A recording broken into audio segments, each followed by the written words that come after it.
As crianças que precisarem, que vão sair agora, podem fazê-lo, juntamente com professores ou professor. E os irmãos, por favor, abram suas Bíblias no primeiro livro de Reis, capítulo 22. Nós leremos do verso 1 ao verso 28. Primeiro Reis 22, de 1 a 28. Tenha cuidado quando você se referir a Crônicas, Reis, Samuel, para você não falar Primeira Reis. Primeira o quê? Carta deles? Primeira Samuel? Primeira Crônicas? Tá? A gente às vezes comete esses deslizes aí. Não, é primeiro mesmo. É o primeiro livro dos Reis, primeiro livro de Samuel, segundo livro de Crônicas, ou das Crônicas. Isso você pode falar. Tá? Mas evite falar primeira Crônicas, primeira Samuel, que não tem sentido, simplesmente. Então, 1 Reis 22, de 1 a 28, eu vou ler o texto e vou fazer aplicações. Temos 13 aplicações para essa noite. Será que dá tempo? Vamos ver. Eu vou ler o texto junto com você. Mas primeiro é preciso que você reencontre um rei de Israel chamado Acabe. E lembre que há algumas semanas eu preguei uma mensagem onde o nosso alvo eram os sírios naquela mensagem, porque eles entraram em guerra, estavam em guerra sempre com Israel, na verdade. E o rei da Síria, Ben-Hadad, ele enviou uma mensagem para Acabe dizendo assim, olha, tudo que você tem é meu, suas mulheres, seus tesouros, seus filhos, é tudo meu. E Acabe disse assim, tá bom, quer dizer, eu vou pagar os tributos aí. Ele disse, não. Ele não ficou satisfeito quando recebeu a resposta e disse, eu quero amanhã tudo isso aqui, tudo é meu, eu vou entrar na tua casa, eu vou entrar no teu palácio, eu vou pegar o melhor que tiver aí. Acabe respondeu, o que você falou de primeira vai, mas agora não. Né? E eles ficaram naquela situação. O que nos interessou ali foi que os sírios foram derrotados uma vez e foram derrotados numa segunda vez. Na primeira vez, eles foram derrotados e saíram com a seguinte teologia, deu errado para nós porque o Deus dos israelitas é Deus das montanhas. Nós temos que lutar com eles na planície. E aí nós vamos vencer. Então passou-se um ano, todo mundo se preparou de novo, e eles se encontraram agora na planície. E Deus mandou um profeta dizer lá para Acabe, olha, porque os sírios disseram que eu sou Deus limitado, eu vou mostrar para eles que não há limite para o que eu faço, para quem eu governo, para o que eu decido. E então eles tomaram outra surra de Israel. E dessa vez, Ben-Hadad foi preso, foi capturado. E aí o que Acabe fez? Quando soube que ele estava vivo, disseram assim, está vivo? É meu irmão. Só que note bem, Ben-Hadad, ele tinha desafiado o povo de Deus, ele era inimigo do povo de Deus, e ele era inimigo, portanto, de Deus. Ele fez pouco caso de Deus juntamente com o seu povo, ele blasfemou contra Deus, ele desafiou a Deus, e Deus o entregou na mão do rei de Israel. O rei de Israel, no entanto, cresceu o olho. Ele viu, agora eu posso fazer várias coisas aqui que são interessantes para mim. Os homens lá de Acabe disseram, olha, ele falou que é irmão dele, vamos pegar isso. Os sírios eram bons negociadores, bons diplomatas. Aí, teu irmão Ben-Hadad, ele está vivo sim, então traz ele aqui. Aí trouxe, aí fez ele subir no carro junto com ele e tal. Guerra mata, pessoas morrem. Mesmo quando você vence, pessoas morrem. O sofrimento aconteceu em Israel. Mais do que isso, o nome de Deus foi blasfemado. Mas o que Acabe viu? Ele viu a possibilidade de fazer um tratado. E ele fez o tratado. Recuperou várias das cidades, né? Ou pelo menos assim ele pensava, e também conseguiu colocar comércio lá, na capital do império, do governo sírio. E pronto, tudo fica bem. Vamos fazer negócio aqui. E você vai pagar tributo. Pronto, está tudo bem aí. Deus manda um profeta, e o profeta chega com a mensagem assim, olha, exatamente como acontece na guerra, quando você tem um prisioneiro, e você deixa esse prisioneiro escapar, e a sua vida fica no lugar dele, é isso que vai acontecer com você. Eu dei o inimigo nas suas mãos, e você resolveu, por interesse pessoal, por interesse político, vendo benefícios econômicos, você simplesmente jogou fora aquilo que eu te dei. Não era a sua vitória, era a minha vitória. Você não tinha o direito de fazer isso. E o texto do capítulo 20 do primeiro livro de Reis diz que Acabe voltou para sua casa amargurado. E ele era dado a isso, como às vezes alguns homens são. Né? Homens, às vezes, parece que voltam a ser crianças que ficam emburradas, fazem biquinho, essa coisa toda. O capítulo seguinte é aquele capítulo em que a mulher dele, que muitas vezes parece que impunha um ritmo de governo, consegue, matando um homem chamado Nabote, conseguir a vinha. Ele tinha uma vinha que era um negócio fantástico pela descrição dela. Acabe queria muito aquilo, tentou comprar, Nabote disse que não ia vender, era a herança que ele tinha recebido da família dele, não ia vender aquilo. Ele, Acabe voltou para casa, foi para casa triste, fechou no quarto, ficou lá, emburrado. A rainha viu aquilo e falou, qual foi o problema? Ah, eu queria que ela vinha. Você é o rei ou não é o rei? Foi o que ela falou para ele. Eu vou conseguir, pode deixar. E foi lá e conseguiu. Através de artimanhas, falsas testemunhas, acabaram matando Nabote e depois foi lá ele se aproveitar daquilo lá. Mas, obviamente, isso não agradou o Senhor e o profeta foi lá novamente chamar a atenção de Acabe. E no capítulo 22, nós encontramos esse homem, que você agora lembrou um pouquinho da história dele, que foi alvo da misericórdia de Deus. Nós o encontramos agora nessa situação que vamos ver aqui. Então, 1 Reis 22, os primeiros 4 versos. 3 anos se passaram sem haver guerra entre Síria e Israel. Porém, no 3º ano, Josafá, rei de Judá, foi visitar o rei de Israel. Este perguntou aos seus servos, vocês não sabem que Ramote de Gileade é nossa, e nós ficamos quietos, e não atiramos das mãos do rei da Síria? Então perguntou a Josafá, você vai comigo à batalha contra Ramote de Gileade? Josafá respondeu ao rei de Israel, sou como você é, o meu povo é como o seu povo, e os meus cavalos são como os seus cavalos. A primeira aplicação para você nessa noite, nosso pecado nos acha. De um modo ou de outro, o nosso pecado nos encontra lá na frente. 3 anos depois, o pecado de Acabe foi encontrá-lo. Na figura de quem? De Ben-Hadad, o rei da Síria que ele havia poupado. E Ben-Hadad quebrou o pacto feito. Não devolveu as cidades. Ou pelo menos não devolveu cidades importantes como Ramote de Gileade. Simplesmente não devolveu. E Acabe ficou lá, sem autoridade, envergonhado, porque o rei da Síria não cumpriu o que disse que ia cumprir. E agora, então, Acabe resolve tomar atitude. Josafá, nesse momento, é aliado de Acabe. Judá é aliada de Israel. Então, uma nação está junto com a outra. Porque você lembra, elas eram a mesma nação, estavam divididas desde o tempo do filho de Salomão, Roboão. Mas agora eles estavam em paz e eles eram aliados e eles tinham um pacto.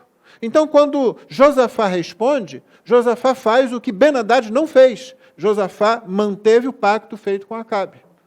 Você vai comigo à guerra? Vou. Sou seu aliado? Eu vou. Nós temos um pacto de proteção mútua. Os pactos eram feitos assim entre os reis. Então, o que você tem aqui é o pecado achando o ser humano e o pecado nos acha, irmão. Ou o pecado nos acha, ou o pecado acha Cristo. Você entendeu? Ou o pecado acha Acabe, ou o pecado vai achar aquilo que Deus fizer em Acabe para que o seu pecado seja perdoado. Só que Acabe tinha rejeitado o que Deus tinha dado a ele. Acabe não tinha rejeitado só a guerra ganha pelo Senhor para ele. Acabe estava rejeitando Deus com tudo que sua mulher Jezabel fazia, com os falsos deuses que ela trazia e que ele permitia. Portanto, o pecado ou encontra o ser humano, ou encontra aquilo de Deus que barra o pecado. No nosso caso, com o cumprimento das promessas da antiga aliança, na nova aliança, ou o pecado acha o ser humano, ou o pecado acha Cristo. Mas o pecado sempre volta. O meu pecado e o seu pecado não nos acham da forma como Acabe foi achado, porque Cristo recebeu as punições dos nossos pecados na cruz do Calvário. Então, mesmo quando o nosso pecado tem que voltar, ele não volta como juízo, ele não volta como ira de Deus, ele volta como disciplina de um pai a seu filho. Mesmo que essa disciplina seja dura, ainda é disciplina de um pai para o filho. Não é o caso de Acabe, que não buscou auxílio, refúgio, solução em Deus, no Deus de Israel, que já tinha vencido o exército sírio, mas que ficou confiando naquilo que ele mesmo queria, naquilo que ele mesmo pensava.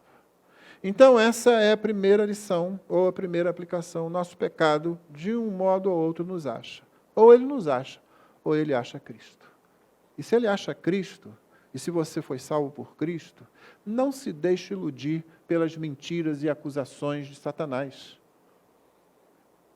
Porque você e eu vamos cometer pecados. Não é para cometermos pecado. Não é para vivermos no pecado. É para vencermos as tentações, como você já aprendeu. E você já aprendeu que Deus sempre está muito interessado e envolvido nas tentações que nós sofremos. Mas nós vamos cometer pecados. Você tem que se lembrar que seu pecado já foi encontrado por Cristo. Porque quando o pecado encontra Cristo, é Cristo quem subjuga o pecado, elimina o pecado, perdoa o pecado, liberta do poder do pecado e finalmente vai nos libertar da presença do pecado. Então não aceitemos as acusações do diabo. Só que Ben-Hadad tinha rejeitado o que Deus tinha feito por ele. Ele tinha rejeitado a possibilidade de perdão e de salvação nessa situação.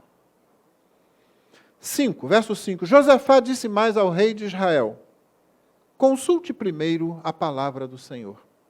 E a segunda aplicação é essa: um homem que busca a vontade de Deus é um homem diferenciado.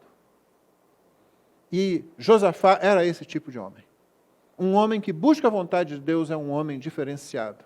Não foi a única vez que ele fez isso. Um episódio que acontece depois com Jorão, filho de Acabe. Tal pai, tal filho. Ele era muito parecido com o pai. Ele também gostava de bater um pezinho quando as coisas não saíam como ele gostava.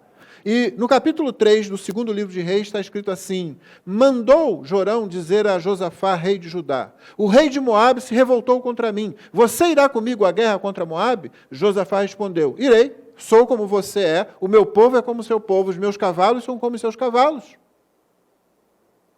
Ele manteve o pacto. Ele é um homem de palavra. Quem anda na presença do Senhor, busca a vontade do Senhor, é uma pessoa diferenciada. E que mantém seu caráter, mantém sua integridade, mesmo que o outro não seja digno disso. E certamente Jorão, como Acabe, não eram dignos da amizade, da comunhão com Josafá. Josafá perguntou: não há aqui algum profeta do Senhor? Então, novamente, ele faz, é o padrão dele. Ele vai cumprir o pacto, mas ele pergunta para Jorão: não há aqui algum profeta do Senhor para que consultemos o Senhor por meio dele? Um dos servos do rei de Israel respondeu: aqui está Eliseu, filho de Safate, que era servo de Elias. Josafá disse: está com ele a palavra do Senhor. Então o rei de Israel, Josafá e o rei de Edom, estavam os três juntos, indo para uma batalha, foram falar com Eliseu. Eu li o segundo livro de Reis, capítulo 3, versos 7, 11 e 12, onde o que tinha acontecido é o seguinte: depois Josafá disse: eu vou. Por onde é que nós vamos? Vamos por tal caminho. Ok. Aí foram lá pelo caminho que Jorão disse, só que esse caminho era deserto e não tinha mais água para os cavalos, para os próprios soldados, e a coisa foi ficando feia. Como é que você vai entrar numa batalha, numa situação dessa? Então, aquele rei não previu o preparo necessário para uma batalha. E quando eles estavam lá, o que Jorão faz? Bate o pé e diz assim: o Senhor trouxe esses 3 exércitos aqui para matar os 3. E o que Josafá faz? Ele diz: não há aqui um profeta do Senhor para que nós consultemos o Senhor. E lá estava Eliseu, e eles vão consultar Eliseu. E é interessante que Eliseu diz para Jorão o seguinte: olha, se não fosse Josafá aqui, eu nem olhava para você. Nem olhava para você. Um homem assim, que busca a vontade de Deus, faz diferença. Você pode mudar a vida de um monte de gente. A atitude de Josafá em consultar um profeta do Senhor nessa situação aqui salvou pessoas. Salvou pessoas de Israel, salvou pessoas de Judá e salvou pessoas até de Edom, que são parentes próximos dos israelitas. Eles são descendentes de Esaú, como você deve se lembrar. Então, um homem que busca a vontade de Deus é um homem diferenciado. Uma mulher que busca a vontade de Deus é uma mulher diferenciada. Faz diferença onde está. Você é alguém que busca a vontade de Deus, é isso que está, é seu interesse. Isso norteia sua vida. Você pode se definir assim: eu sou alguém preocupado, eu sou alguém preocupada com a vontade do Senhor. Versículo 6. Então o rei de Israel reuniu os profetas, cerca de 400 homens. Você se lembra? Josafá tinha dito para Acabe: consulte primeiro a palavra do Senhor, no verso 5. Então o rei de Israel reuniu os profetas, cerca de 400 homens, e lhes perguntou: devo ir e lutar contra Ramote de Gileade, ou devo me conter? Eles responderam: vá, porque o Senhor a entregará nas mãos do rei. Mas Josafá perguntou: não há aqui ainda algum profeta do Senhor para o consultarmos? Terceira aplicação: um homem que busca a vontade de Deus reconhece quando não é Deus quem está falando. Você busca a vontade de Deus, esse é um valor que norteia a sua vida. Quando o Senhor não fala, você sabe que Ele não está falando. Quando estão falando em nome dEle, mas não é Ele, você sabe que isso está acontecendo. E Josafá percebeu isso.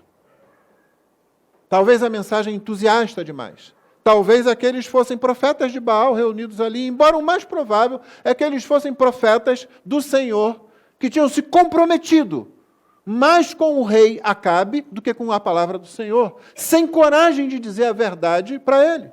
Então eles se tornaram profetas inúteis para Deus. E um homem que busca a vontade de Deus, uma mulher que busca a vontade de Deus, sabe. Desconfia, percebe, olha de novo e diz: tem alguma coisa errada aí. Por isso, Josafá pergunta: não há aqui ainda um outro profeta? Tem certeza? Nenhum escondido por aí em algum canto? Não ficou satisfeito. 400 falando. E ele diz: não está bom ainda não. E ele não tem problema com isso, porque ele sabe que não é a palavra do Senhor. Versículo 8. O rei de Israel respondeu a Josafá: há um ainda, por meio de quem podemos consultar o Senhor, mas eu o odeio, porque nunca profetiza de mim o que é bom, mas somente o que é mal. É Micaías, filho de Imlá. Josafá disse: o rei não deveria falar assim. Quarta aplicação. Quando alguém é o centro de sua própria cosmovisão, é quase impossível você evitar o desastre. Esse era o problema com Acabe. Ele é o referencial da sua própria cosmovisão. Por isso ele vê o mundo de forma diferente. Por isso ele odeia ser contrariado, por isso ele odeia ouvir a verdade, por isso ele se cerca de pessoas que vão dizer exatamente aquilo que ele quer ouvir. 400. Talvez ele tenha introduzido aqueles 400 profetas lá na presença de Josafá e ficado orgulhoso. Olha só quantos profetas eu tenho aqui para me falar a palavra do Senhor. Deve ter achado estranho quando Josafá não viu aquilo com bons olhos, não aceitou aquela palavra daqueles 400 homens ali e pediu para ainda: não tem mais alguém? E aí ele faz menção de Micaías, mas ele diz: eu odeio, eu não gosto dele. Por que você não gosta dele? Porque ele é bobo, feio, chato, só faltou falar assim. Ele nunca fala de mim alguma coisa boa. Eu quero alguém que fale alguma coisa boa. Meu irmão, você está numa situação muito ruim. Se todo mundo que você conhece, se todos que cercam você, passam o tempo todo elogiando você. É o caso daquela criança que o pai e a mãe o tempo todo elogiam, o tempo todo o filho faz tudo certo, o tempo todo o filho é uma maravilha, o tempo todo o filho é perfeito. Sim, nós temos que encorajar crianças. Nós temos que ter uma atitude encorajadora, mas não deixar a criança perceber os defeitos que ela tem, os erros que ela comete, é um crime contra a criança. Não faça isso. Você não vai estar ajudando seu filho, não. Até porque você não será perfeito. Ele vai notar, sua filha vai notar os defeitos em você, e você vai fazer o quê?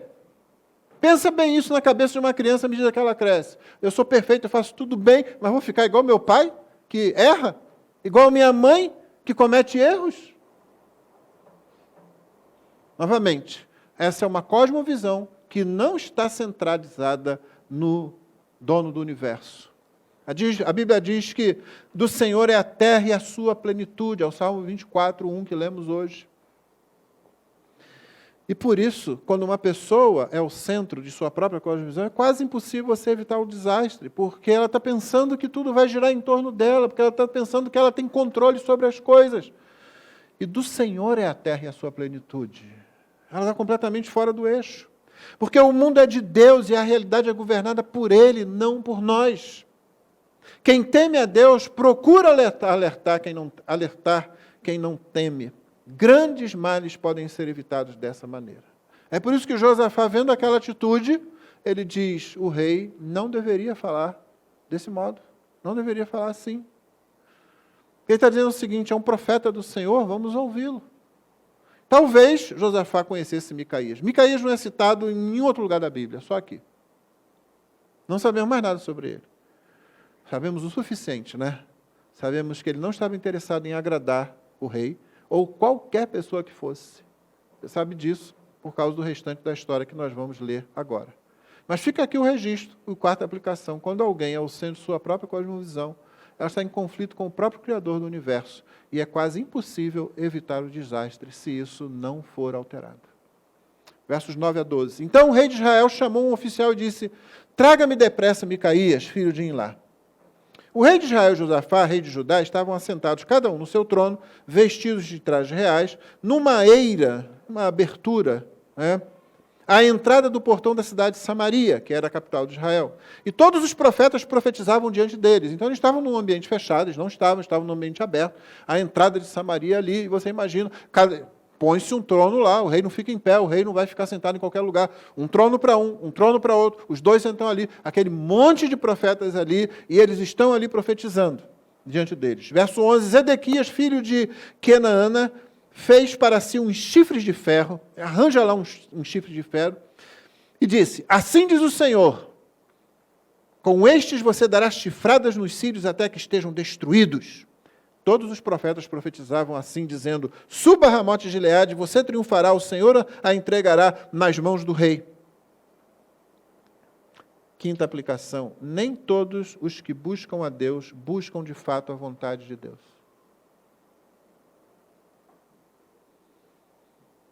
Chama os profetas. Os profetas estão aí, viu? Viu como eu estou interessado em Deus? Viu como eu estou interessado? Eu tenho 400 homens aqui para me falar a palavra de Deus. Não. Nem todo mundo que busca a Deus, busca de fato a vontade de Deus. Deus pode ser buscado por muitas coisas, por interesse. Muita gente que busca Deus por interesse. Obviamente, essas pessoas não conhecem Deus. A imagem que elas têm de Deus é uma imagem deturpada. Não é uma imagem do Deus que está na Bíblia. Você precisa saber disso, principalmente quando você vai evangelizar ou quando você vai consolar alguém. As pessoas, às vezes, estão achando que, numa situação de angústia, você vai chegar lá com algum tipo de mágica, algum tipo de ritual, para ver se funciona. Porque é isso que está na cabeça delas. Você não vai poder chegar em nenhuma situação e dizer, olha, eu vou orar e Deus vai mudar isso agora. A não ser que Deus revele isso a você, e Ele não costuma fazer isso. Era assim com os apóstolos. Os apóstolos, quando chegavam para curar alguém, eles curavam a pessoa. Eles não falavam para uma multidão, faziam uma oração geral e depois perguntavam quem foi curado, levanta a mão 10, 20, 30 numa multidão de 200, e quem não foi curado, eles dizem, o problema é seu, você não teve fé. Assim é fácil. Assim eu também faço. Começa a fazer um negócio desse, vai encher a gente aqui, vai parecer gente achando que Deus respondeu. Deus pode ser buscado por muitas coisas. Até o ateu, de repente, quando sofre alguma coisa, diz, ai meu Deus. Mas nem todo mundo que parece buscar Deus, busca realmente a vontade de Deus. É aquela figura que eu costumo usar já há muitas décadas. Deus, para muita gente, é apenas um guarda-chuva cósmico. E você sabe o que é um guarda-chuva? É aquele negócio que você gostaria muito de ter quando está chovendo e gostaria de se livrar dele o mais depressa possível quando a chuva vai embora.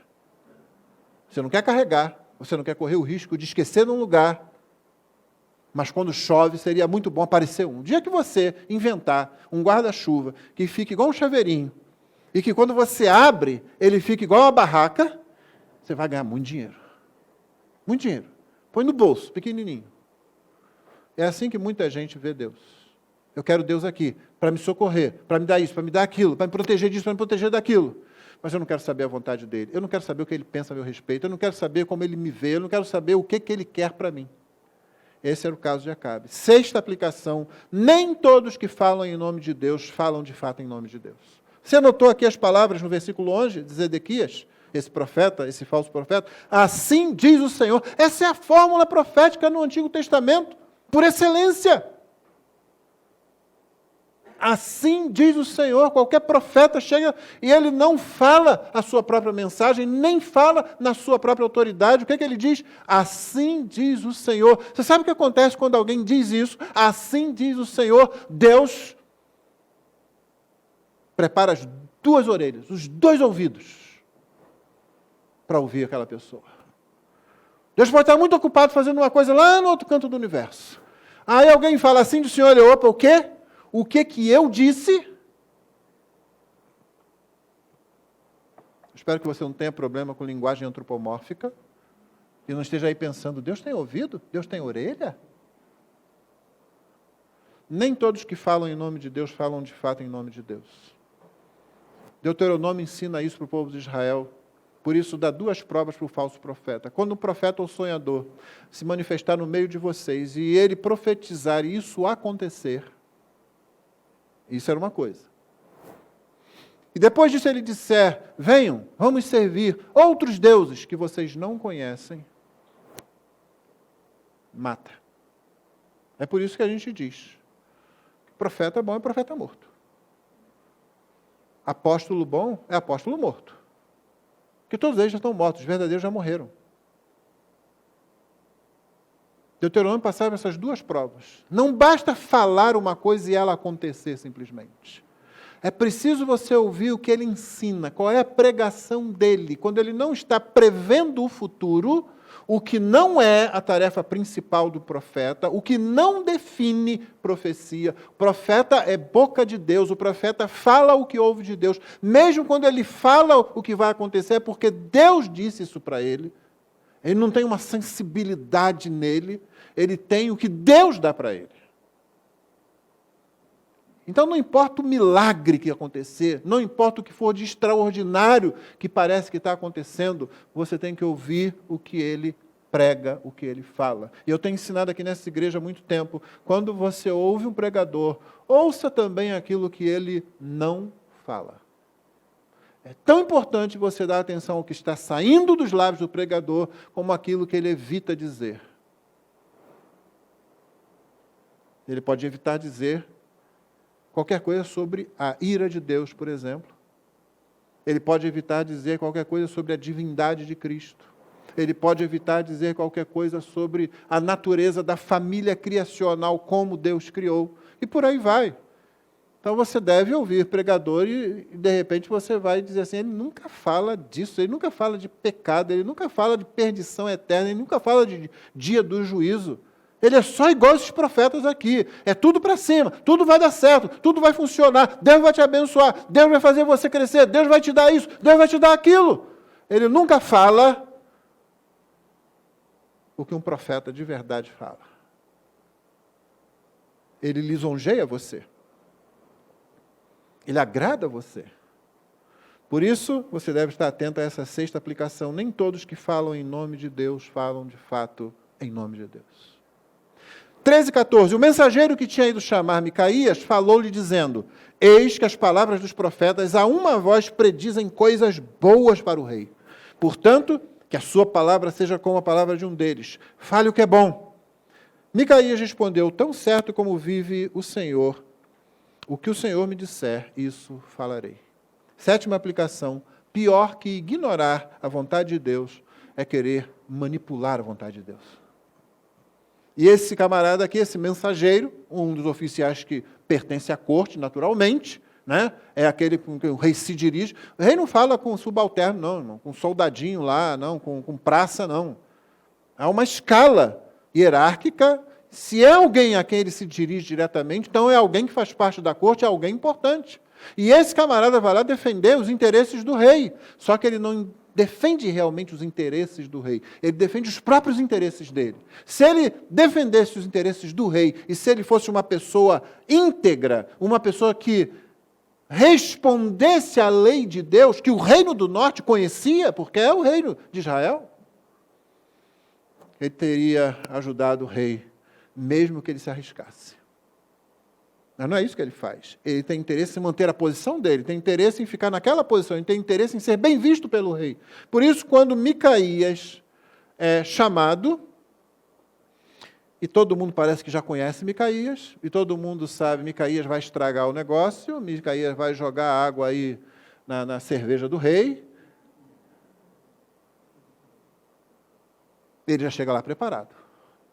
Vê o que você vai falar. Olha, está todo mundo, são 400 contra 1. Está todo mundo falando bem, todo mundo está falando coisa boa. E Micaías também sabe que não tem que responder a esse cara. Então a única resposta que ele dá é essa assim: eu vou falar o que o Senhor me disser para falar. Portanto, pior que ignorar a vontade de Deus é querer manipular a vontade de Deus. Uma pessoa pode ignorar a vontade de Deus por muita coisa. Por exemplo, nesse exato momento, muitos púlpitos não estão pregando a vontade de Deus para a sua congregação. Muita gente fica deficitária, muita gente que pode ser realmente convertida tem a sua fé minguada, enfraquecida, porque não recebe alimento. Essa é uma razão. Isso pode ser ignorar. Pessoas podem ignorar também por não quererem nem ouvir. Mas há um caso que eu julgo pior do que isso, é aquela que ouve, é aquela que recebe, é aquela que está ali na frente dela, e ela quer manipular. Eu vou transformar isso aqui para ficar do meu jeito. Olha, é para você falar a palavra, chega lá você diz, hein? É a palavra do Senhor. Mas você fala o que os outros estão falando. Mas você fala o que é bom do rei. Manipular a palavra do Senhor. Mas eu disse a você, toda vez que alguém fala assim, diz o Senhor, Deus, liga os ouvidos, já fica atento, porque Deus leva muito a sério quando alguém fala em nome dele. Pior que ignorar a vontade de Deus é querer manipulá-la. A oitava aplicação: quem é de Deus deve pagar o preço de agradar a Deus. Se é de Deus, tem que pagar o preço, muitas vezes, de agradar a Deus. Esse é o caso de Micaías. Ele sabe o que está esperando por ele. O quadro já estava pintado para ele. Eu vou para lá, tem 400 pessoas gritando um negócio e eu vou dizer outro. Eu já sei o que eu tenho para dizer. Ele diz isso, tão certo como vive o Senhor, que é uma fórmula também, muito usada no Antigo Testamento, que significa, olha, é isso e somente isso que eu vou fazer. Tão certo como vive o Senhor, o que vier depois é o que vai acontecer se depender de mim. Tão certo como ele vive, o que o Senhor me disser, isso falarei. Quem é de Deus deve pagar o preço de agradar a Deus. Essa é a sua preocupação, essa é a minha preocupação. Agradar ao Senhor, é isso que nos norteia,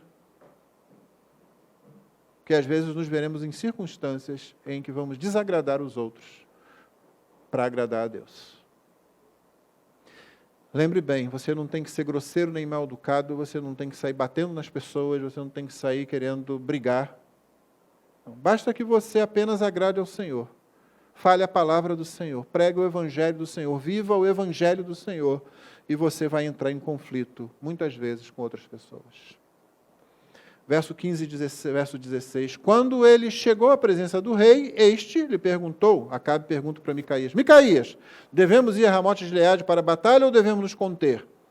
Ele, Micaías, respondeu, vá, você triunfará, o Senhor a entregará nas mãos do rei. O rei lhe disse, quantas vezes devo fazer você jurar que não me fale, a não ser a verdade, em nome do Senhor?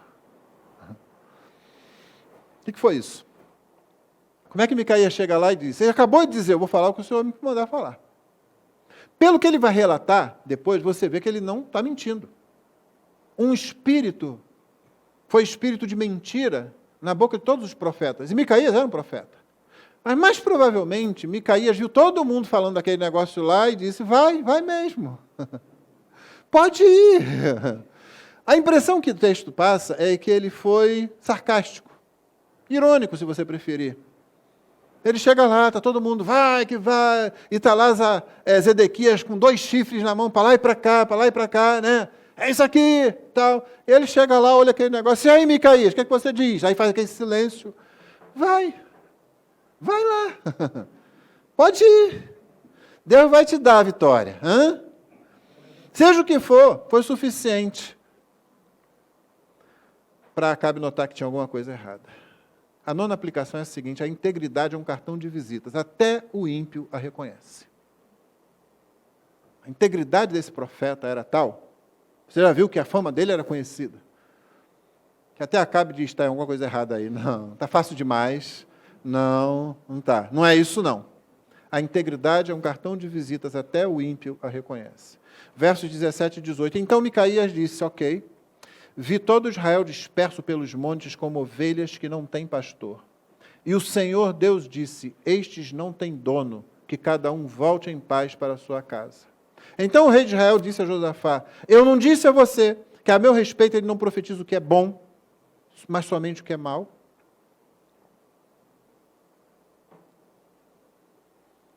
A 10ª aplicação é quem já sabe o que quer ouvir, nem aceita o aviso mais amoroso, nem aceita o alerta mais enérgico. Se você já sabe exatamente o que você quer ouvir, você não aceita o aviso amoroso de um pai, de uma mãe, de um esposo, de uma esposa, de um pastor, de um irmão na igreja, de um filho, de uma filha, você não aceita. Você não aceita o alerta mais vigoroso também, você não aceita. Você já sabe o que você vai ouvir. Você já tem um encaixe preparado e somente aquilo vai caber nos seus ouvidos. Em 2 Timóteo, capítulo 4, Paulo alerta Timóteo do seguinte, diante de Deus e de Cristo Jesus, que há de julgar vivos e mortos, pela sua manifestação e pelo seu reino, peço a você, com insistência, que pregue a palavra, insista, quer seja oportuno, quer não, corrija, repreenda, exorte com toda paciência e doutrina, pois virá o tempo em que não suportarão a sã doutrina. Pelo contrário, se rodearão de mestres segundo as suas próprias cobiças, como que sentindo coceira nos ouvidos, eles se recusarão a dar ouvidos à verdade, entregando-se às fábulas. Acabe é o precursor desse tipo de pessoa, porque na verdade eles sempre existiram. Se você já sabe o que você quer ouvir, se você já sabe o que você admite ouvir, o aviso mais amoroso será desprezado, o alerta mais enérgico será ignorado. E esse era o caso de Acabe aqui. Micaías disse, eu vi todo Israel disperso pelos montes. A ideia é assim, a figura é um rebanho, ovelhas. Quando ovelhas estão dispersas, isso só acontece numa situação. O pastor está ausente. Talvez o pastor tenha sido morto. E foi isso que ficou claro. O que Deus estava falando através de Micaías para Acabe é, você vai morrer. Você vai morrer. Israel será disperso. Por isso o rei disse, não falei, olha aí. Ele ouviu a palavra de Deus, mas a palavra de Deus não tinha encaixe no seu ouvido, porque ele sabia exatamente o que ele queria ouvir. E ele não ia admitir mais nada além disso. 19 a 23. Micaías prosseguiu, portanto, ouça a palavra do Senhor. Note que agora é que Micaías diz, essa é a palavra do Senhor. Quando ele falou lá, ele disse assim, olha, vá, você triunfará, o Senhor a entregará nas mãos do rei, mas em nenhum momento ele disse, assim diz o Senhor, ou essa é a palavra do Senhor. Aí, quando o rei fala para ele, força, ele passa a profecia. Eu vi Israel como ovelhas dispersas. E o Senhor disse, são como, esse povo não tem dono, cada um volte em paz para a sua casa. Mas agora que ele tem que explicar essa situação, ele diz, ouça a palavra do Senhor. E é a primeira vez em todo esse capítulo que alguém vai falar o que o Senhor quer que seja dito.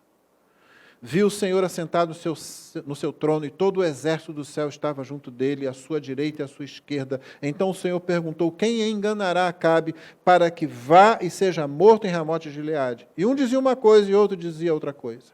Então o Espírito saiu, se apresentou diante do Senhor e disse, eu enganarei. O Senhor perguntou, como? Ele respondeu, sairei e serei um espírito mentiroso na boca de todos os profetas do rei. Então o Senhor disse, você conseguirá enganá-lo, vá e faça assim.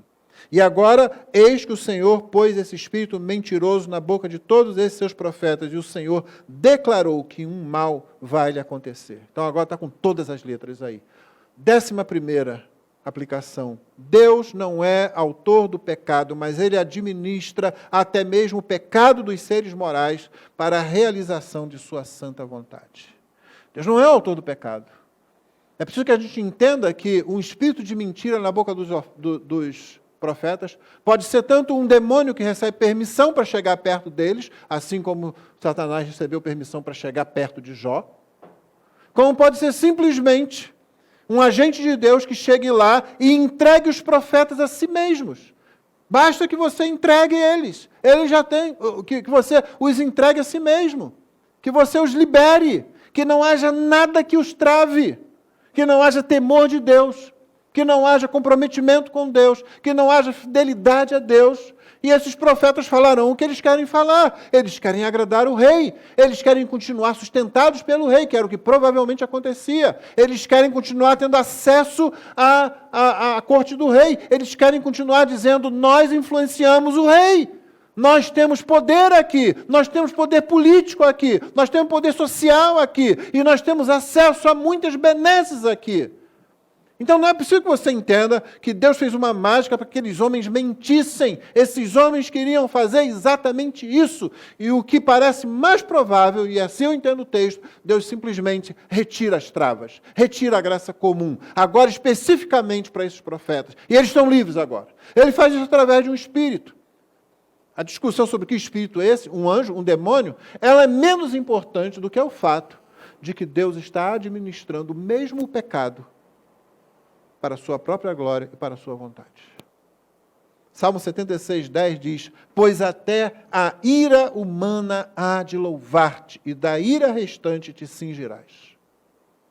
Então Deus não é autor do pecado, Deus não fez esses profetas pecarem, eles mentiram porque eles queriam mentir. Aconteceu aqui o que acontece em Tessalonicenses, no capítulo 2, na segunda carta aos Tessalonicenses, quando Paulo diz que Deus entrega aqueles que não querem dar crédito à mentira, Deus entrega a operação do erro, para que eles creiam na mentira, já que eles desprezam a verdade. E é isso que está acontecendo aqui. Então Deus não é autor do pecado, mas Ele administra até mesmo o pecado dos seres morais, anjos, demônios, seres humanos, seres que tomam decisões, seres que decidem coisas, fazem escolhas morais. Deus administra isso. Como fez com o faraó. O faraó não é um instrumento de Deus que Deus chama e diz, faraó, eu quero que você resista aí para que eu possa manifestar a minha glória no Egito. Não. O faraó é um imperador que, como todo imperador, gosta de mostrar que ele é quem manda. E no Egito ele era ainda visto como uma divindade. Por isso é que ele diz logo no começo, não sei quem é Jeová, não conheço Yahvé, e não vou deixar o povo. No final das 10 pragas ele já sabia quem era Yahvé, e ele já estava lá dizendo, vai embora, estamos daqui, porque senão vai morrer todo o povo aqui. Versos 24 e 25, então Zedequias, filho de Kenaana, chegou, deu uma bofetada em Micaías e perguntou, por onde é que passou o Espírito do Senhor ao sair de mim para falar com você?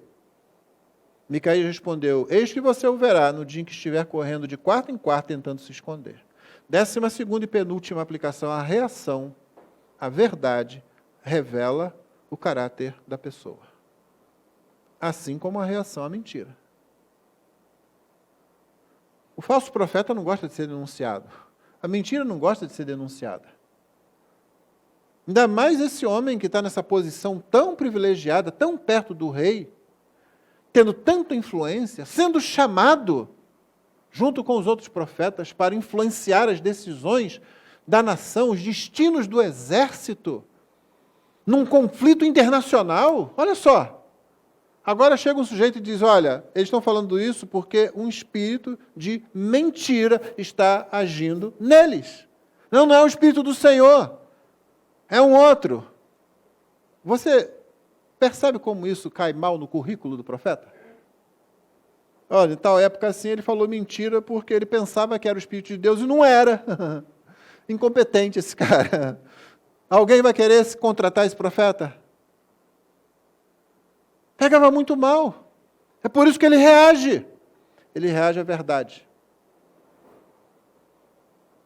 Você não vai saber, nem eu, se Zedequias era um sujeito que já tinha cauterizado a sua consciência, ou se ele é daqueles, e há muitos assim nas igrejas, e há muitos assim nos púlpitos, que eles sabem que eles não estão falando a verdade. Eles sabem que eles não estão pregando a palavra de Deus. Mas eles estão comprometidos demais com alguma coisa para voltar atrás. E a tendência, se você não se arrepende, se você não volta, é que você cauterize a sua consciência, daqui a pouco você está acreditando na mentira que você falou por muito tempo. Ela continua sendo mentira, mas você começa a acreditar nela. A reação à verdade revela o caráter da pessoa. Lembra de Davi quando foi repreendido por Natã? Tu és este homem, tu és este assassino, esse injusto, esse ingrato.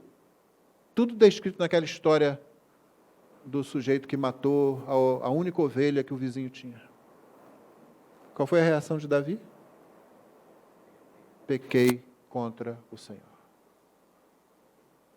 Meu irmão, isso é graça. Isso é Deus. Isso é Deus. Isso é quando Deus não abandona alguém, não entrega alguém a si mesmo. Ou a si mesma. É graça. Da reação à verdade isso é a verdade. A reação à verdade revela o caráter da pessoa. Os 3 últimos versos. Então o rei de Israel disse: prenda Micaías e leve-o de volta a Amon, governador da cidade, e a Joás, filho do rei. E diga: assim diz o rei, metam este homem na cadeia e o ponham a pão e água, até que eu volte em paz. Micaías disse: se o rei de fato voltar em paz, é porque o Senhor não falou por meio de mim. E acrescentou: que todos os povos ouçam isto. A última aplicação: é possível amar a Cristo, é possível odiar a Cristo, é possível sofrer por Cristo. Não é possível ignorar a Cristo nem o governo de Cristo. Você pode amar o Senhor Jesus, você pode odiar o Senhor Jesus, você pode sofrer pelo Senhor Jesus, mas você não pode ignorar o Senhor Jesus nem o governo dele. Acabe achou que podia ignorar o governo de Deus sobre Israel e sobre o mundo. Muitos hoje acham que podem ignorar Jesus. Tá, fique com a sua religião, fique com a sua fé. É muito bonito lá, eu até gosto, de vez em quando eu vou na igreja, de vez em quando eu ouço as músicas, eu gosto de alguma coisa que eu ouço lá assim. Mas não venha querer isso para mim. Guarde sua fé dentro da sua casa, dentro da sua igreja, mas não queira que isso influencie a sociedade, não queira que isso influencie as políticas públicas do país, da cidade, do estado. As pessoas pensam que podem ignorar. Não podem. Você pode amá-lo, você pode odiá-lo, você pode até sofrer por ele. O que você não vai conseguir fazer é ignorar. Seja ele, seja o seu governo. Ele disse que toda a autoridade lhe foi dada. Não foi o Senhor Jesus disse? Toda a autoridade é dada. Me foi dada. Portanto, vocês vão e façam discípulos de todas as nações. É nessa base que nós pregamos o Evangelho, fazemos missões. E é nessa base que a gente planta a igreja. É nessa base que a gente faz discipulado na igreja. Porque o Senhor Jesus recebeu toda a autoridade. É Ele que recebeu toda a autoridade para julgar. Em dado momento ele diz: o Pai a ninguém julga, mas deu ao Filho todo o juízo. É diante dele que todos os que hoje pensam que podem ignorá-lo vão estar no último dia e vão ter que prestar contas a ele. O restante do capítulo conta como Acabe foi para a guerra, chegou lá, achou que as palavras de Micaías ficaram na cabeça dele, e a única coisa que ele deveria ter feito, que poderia consertar isso, talvez, seria voltar correndo para Micaías: Micaías, eu estou completamente errado, eu estou querendo ser dono do meu destino, eu estou querendo que tudo gire em torno de mim, eu tenho esses caras aqui porque eles falam o que eu gosto, e eu gosto disso, eu não quero mais isso, o que eu faço, Micaías? E talvez Deus tivesse alguma coisa para ele. Mas não. Se aquelas palavras ficaram nos ouvidos dele lá perturbando, tentando encaixar, mas não encontrando encaixe, ele saiu com uma solução dele. Ele diz assim: eu vou me disfarçar, tirar coroa, tirar manto, tirar tudo, me vestir igual um soldado comum, mas Josafá, você fica como você está aí, tá? A gente não sabe porque que Josafá topou isso. Não sabe. E o plano de Acabe deu certo inicialmente. Porque o Ben-Hadad, aquele que tinha sido chamado por Acabe de irmão, disse assim, olha, não faça guerra disse para os soldados dele, não guerreie nem contra grande, nem contra pequeno, mas somente contra o rei de Israel. Pronto. Porque guerra naquele tempo, irmão, é igual um jogo de xadrez, o objetivo é você fazer o checkmate, é matar o rei. Acaba a guerra ali.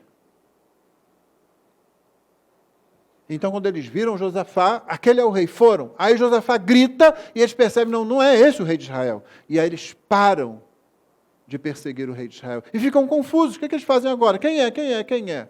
A guerra continua, um sujeito lá, ao acaso, puxa o seu arco, dispara a sua flecha no meio daquilo lá tudo.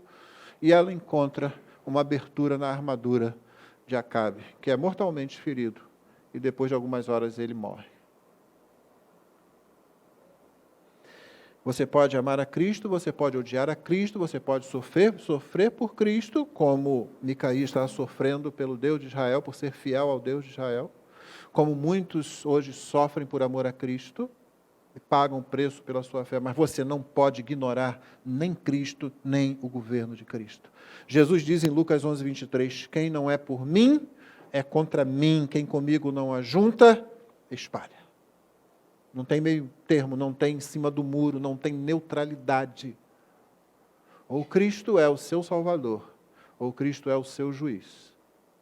Ou Cristo é aquele que morreu por você, que encontrou o seu pecado e deu jeito, deu solução nele, ou o seu pecado encontra você e Cristo se torna o seu juiz, decretando sua perdição eterna. Ele governa sobre todas as coisas. Toda autoridade lhe foi dada.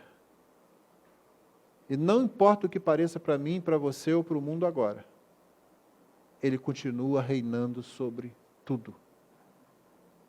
É por isso que aquelas palavras de Apocalipse são maravilhosas. Um anjo vem e grita, o reino deste mundo passou a ser do Senhor e do seu Cristo. E ele reinará para sempre. Porque o reino, na verdade, sempre foi dele. Mas agora vai ficar explícito que o reino é o reino dele. Irmãos, Deus governa todas as coisas, porque é o universo dele. Nossa percepção do universo, nossa cosmovisão precisa ser orientada por ele, pela palavra dele, pela vontade dele. Senão a gente fica igual a Acabe. A gente passa a ser o referencial da cosmovisão, do modo como nós olhamos o mundo, a vida e tudo mais. E como eu disse no primeiro ponto, quando alguém é o referencial da sua própria cosmovisão, é quase impossível evitar o desastre. Mas nós temos aprendido melhor do que isso, né? Porque o Senhor tem sido misericordioso, mostrou o nosso pecado, perdoou os nossos pecados, nos deu fé e arrependimento, de modo que nós cremos e nos arrependemos do pecado, e nos ensinou a sua palavra. De modo que hoje o que nós queremos é crescer nessa percepção, nesse conhecimento do nosso Deus e do mundo dele, do Senhor Jesus e do governo dele. Para que a gente continue tomando decisões que sejam cada vez mais alinhadas com o caráter daquele que é o nosso Criador e Redentor. Que Deus nos abençoe. Vamos ficar de pé para a oração? Vamos, logo após a oração, cantar mais um cântico. Depois disso, nos assentaremos, a transmissão será encerrada e teremos o nosso período de oração.